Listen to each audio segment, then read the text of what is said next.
पंजाबच्या गुरुदासपूरमध्ये पोलीस स्टेशनवर दहशतवादी हल्ला, 4 पोलीस 3 नागरिकांसह 8 जणांचा मृत्यू, एका दहशतवाद्याला कंठस्नान। अगर इनपुट दी थी तो वहां बॉर्डर को पूरा अच्छी तरह सील करना चाहिए। अभी हम कहेंगे कि इससे बॉर्डर को पूरा सील करना चाहिए। हल्ल्याबाबत केंद्राकडून कोणतीही गुप्तचर माहिती मिळाली नव्हती, पंजाबच्या मुख्यमंत्र्यांचा दावा।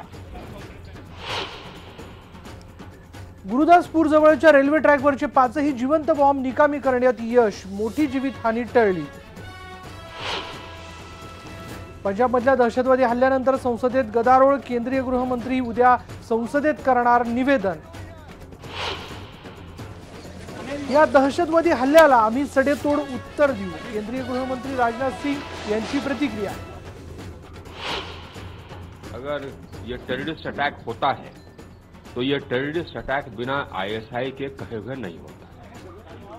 पंजाबमधला हल्ला आयएसआयच्या पाठिंब्याशिवाय शक्यच नाही, माजी गृहसचिव आर.के. सिंग यांचं मत। फाशीच्या स्थगितीसाठी याकूब मेमनच्या याचिकेवरची सुनावणी उद्या। आणि आषाढी एकादशी निमित्त पंढरपुरात वारकऱ्यांची मांदियाळी, विठुरायाच्या दर्शनासाठी 12 लाख वारकरी पंढरपुरात दाखल।